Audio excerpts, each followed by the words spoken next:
Welcome back to the Resilient Philosopher. This is David Leon Dantes. Today, we will learn how to lead ourselves so we can lead others with purpose, truth, and presence. Today's conversation is one many leaders avoid, but every leader needs. We're talking about team development, structure, consistency, and the emotional intelligence that shapes everything a leader touches. Let's begin with a simple truth. To some people, leadership begins with a title, a promotion, or a position they work hard to achieve. But real leadership begins long before the title. It begins inside of you, in your resilience, in your self-disciplines, and in the storm you survived when no one else was watching. Leadership is built from the inside out, not from the outside in. When a leader carries resilience into a team, everything changes. Not because they demand respect, but because their presence speaks louder than their authority. Their lived experience becomes tools. Their emotional intelligence becomes a compass. Their structure becomes stabilizing force. Leadership becomes influence, not pressure. Influence built on truth, not fear. Team dynamics always begin with the leader's energy. A team mirrors your structure or your chaos, your consistency or your instability, your emotional intelligence or your reactivity. If you walk into a room aligned, the team aligns. If you walk into a room anxious, the team tightens. If you walk into a room grounded, the team excels. This is why leadership is deeply personal. Leadership is an internal work expressed externally, and it all begins at home. Before any child learns leadership in school or in the workplace, they learn structure at home.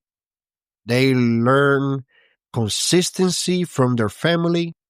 They learn emotional intelligence from the environment around them. The home becomes the first team they ever belong to, the first place where expectations and boundaries are formed, the first mirror where they learn how communication, discipline, and respect are supposed to look. When structure is taught at home, children learn rhythm. They learn responsibility. They learn patience. They learn how to stay consistent even when they do not feel like it. When emotional safety is present, they learn how to speak honestly. They learn how to disagree without disrespect, and they learn how to share their voice without fear. By the time these young adults enter the workforce, they're not starting from zero. They understand responsibility, they understand leadership, and they understand the structure through understanding consistency. This alone puts them ahead of many in the professional world. But not everyone was given this foundation. Some enter adulthood still learning emotional regulation, still learning accountability, and still learning structure, and still learning trust. As leaders, we do not just inherit a team, we inherit their history, we inherit their wounds, we inherit the homes they grew up in, and we inherit the moments where they lack guidance, support, or stability. This is why leadership demands compassion, because a team does not struggle because they are incapable. They struggle because they were never taught differently. And here's where your leadership becomes a source of transformation. Team development is not built through authority. Team development is built through consistency. People need a leader who shows the same integrity every day, the same tone, the same values, the same respect, and the same expectation. Your consistency becomes their emotional safety.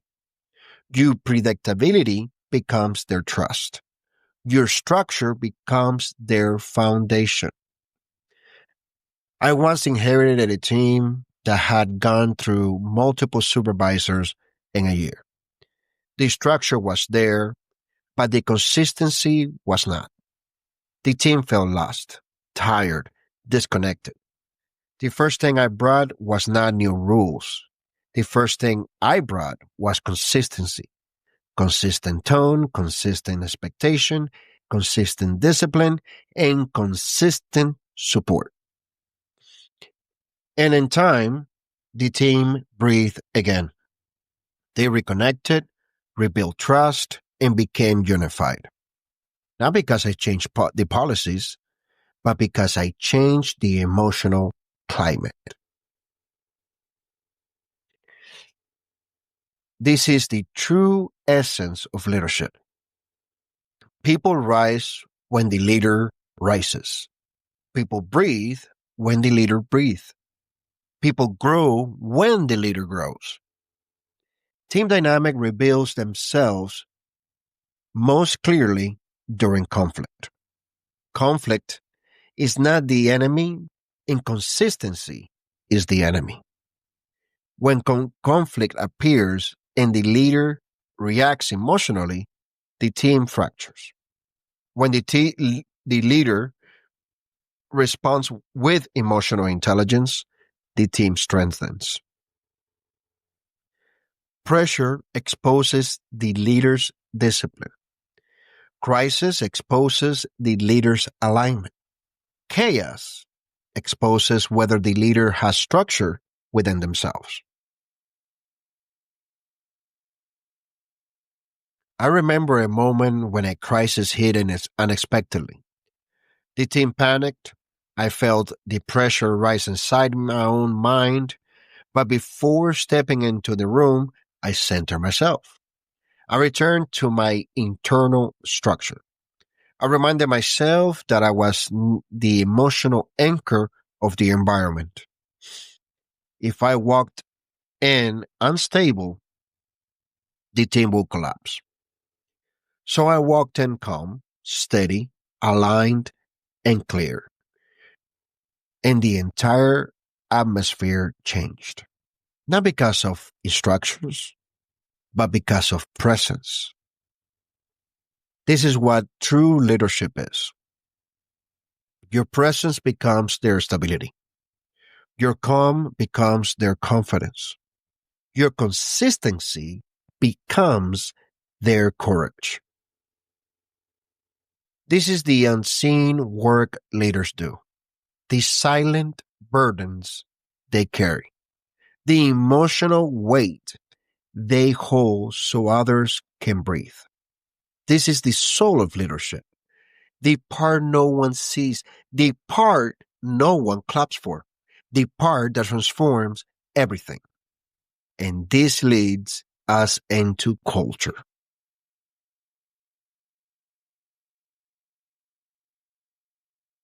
Now, let me be clear. Culture is not a mission statement. It's not a list of values on the wall. It's the behavior people repeat when you are not in the room. You see, culture is leadership in motion. It's the echo of your presence. It's the memory of your consistency. People do not follow rules. They follow rhythms. They follow behavior. They follow energy. They follow the leader's example. Culture becomes generational because people take it home. People teach it to their children. People carry it to future workplaces. Your leadership becomes the blueprint for the next generation. This is why your structure matters. This is why your emotional intelligence matters and your consistency matters. Leadership is not what you do in the moment, it's what remains long after you're gone. That's leadership. When culture is strong, the team polices itself. They protect the environment. They uphold the standards. They carry the mission forward because the culture became part of them. And when the culture aligns with structure and consistency, performance rises. Not from pressure, but from pride. Not from fear, but from identity. Not from motivation, but from momentum. Teams excel when they feel safe. Teams excel when they feel understood. Teams excel when the leader is consistent. Your team will not rise because you push them. Your team will rise because your example pulls them. This is why your self development is the most important investment you will ever make. A team cannot outgrow its leader. A team cannot be more aligned than its leader. A team cannot be more consistent than its leader. Your ceiling becomes their ceiling. Your discipline becomes their discipline. Your emotional intelligence becomes their emotional intelligence. This is leadership. This is team development. This is the power of structure. This is the gift of consistency.